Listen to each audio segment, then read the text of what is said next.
మీనరాశి వారికి సానుకూలమైనటువంటి ఫలితాలే కనబడుతూ ఉన్నాయి. చతుర్థమందు బుధుడు యోగిస్తున్నారు. షష్ఠ స్థానమందు కుజకేతువుల యొక్క అనుకూలత ఉన్నది.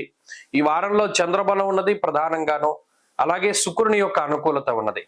ఎక్కువ గ్రహాలు అనుకూలించేటువంటి పరిస్థితులే కనబడుతూ ఉన్నందువల్ల మీనరాశి వారి యొక్క గమనం చాలా ప్రశాంతంగానే ఉండబోతూ ఉన్నది. ఇక్కడ కొన్ని క్రూరమైనటువంటి గ్రహాలు ఉన్నాయి.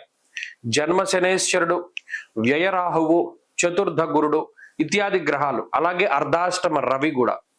ఈ గ్రహాల తాలూకు వ్యతిరేకతల వల్ల కుటుంబం యొక్క సపోర్ట్ దొరకదు. కుటుంబ సభ్యులు వ్యతిరేకంగానే ఉంటారు. అలాగే మిత్రులు కానీ, సన్నిహితులు కానీ, సహోదరులు కానీ వీరెవరూ కూడా సహాయం చెయ్యరు. కనీసం మాట సాయం కూడా చేయరు. కనీసం ఒరే బాబు నా దగ్గర బండి లేదు కదా, నీ బండి వేసుకెళ్తాను రా అన్నా కూడా వాళ్ళు బండి ఇవ్వరు.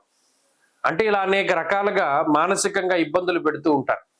ఏదైనా సరే మీరే కష్టపడి ముందుకు తీసుకెళ్ళాలి, మీరే కష్టపడి చేసుకుంటూ ఉండాలి.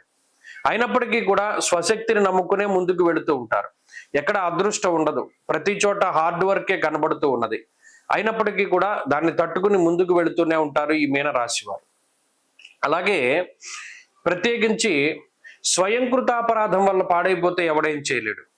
శనేశ్వరుడు కానీ, రాహు కానీ మీ సొంత తెలివితేటల వల్ల, స్వయంకృతాపరాధాల వల్ల ఎక్కువగా దెబ్బతినేటువంటి అవకాశాన్ని కల్పిస్తారు.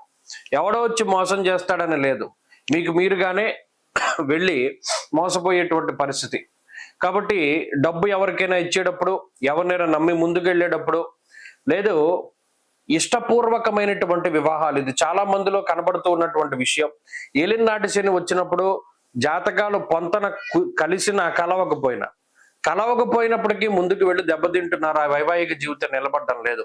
కాబట్టి బుద్ధి ప్రచోదనం కావట్లేదు. శని బుద్ధి మీద ఆయన తేజోహాని మతిర్భ్రంశ, బుర్ర పాడైపోయేటువంటి ఆలోచనలనే కల్పిస్తున్నాడు. మంచి విన్ననివ్వడు, మంచి చూడనివ్వడు, మంచి ఎక్కనివ్వడు ఆయన. ఇదంతా కర్మ ఫలితం కాబట్టి దాన్ని ఓవర్కమ్ చేయగలగాలి. ఏదైనా ఒకటి మంచి జరిగేది ఉందా లేదా అనేటువంటి విచక్షణ కలిగి ఉండాలి. పెద్దలు చెప్పేటువంటి దాన్ని వినాలి, గురువులు చెప్పేటువంటి దాన్ని ఒప్పుకోవాలి. అలా ఉన్ననాడు మీనరాశి వారికి గ్రహస్థితి బాగుండి ముందుకు వెళతారు.